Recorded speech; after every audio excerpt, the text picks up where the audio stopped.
नाही, माझं असं स्पष्ट मत आहे, ज्या वेळेला आपण महायुतीमध्ये एकत्र सत्तेमध्ये आहोत आणि राज्याचे माननीय मुख्यमंत्री मराठा समाजाला, ओबीसी समाजाला अतिशय संतुलित पद्धतीनं न्याय देत असताना मंत्रिमंडळामधल्या ज्येष्ठ मंत्र्यांनी बेजबाबदारपणे वागणं अपेक्षित नाहीये.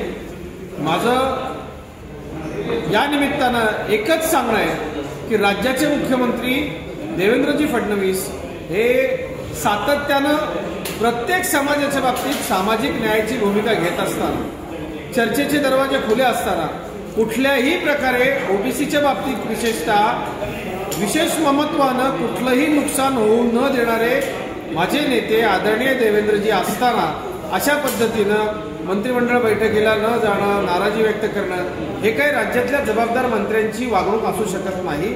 असं नसायला पाहिजे असं राज्याचे नागरिक म्हणून आम्हाला वाटतं. दुसरा विषय, लक्ष्मण हाके हे राखी सावंत आहे, त्यामुळे त्यांच्यावरती फार न बोललेलं बरं. त्यांनी ज्या पद्धतीनं तो JR फाडलाय, कसं आहे, दोन समाजामध्ये तेढ निर्माण करून आपल्या राजकारणाची, समाजकारणाची पोळी भाजणं हे बरोबर नाही. महाराष्ट्राची सामाजिक वीण जातीय सलोखा यानं उसवतो, बिघडतो.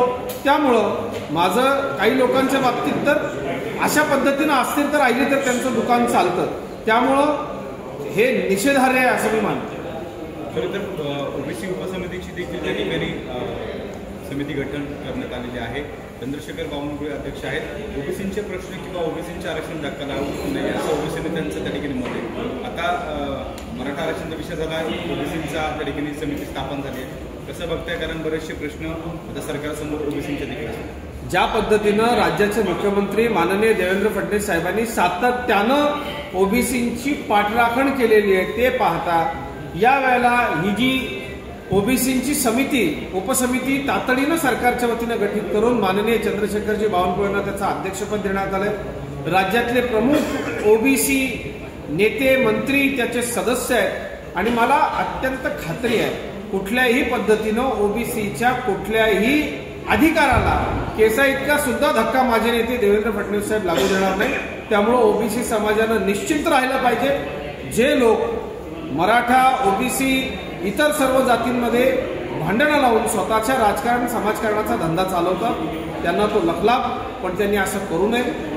जोपर्यंत देवेंद्रजी या राज्याचं नेतृत्व करतायत, कुठल्याही समाजाच्या सामाजिक न्यायाला बाधा येण्याचं काम ते कुणालाही करू नये.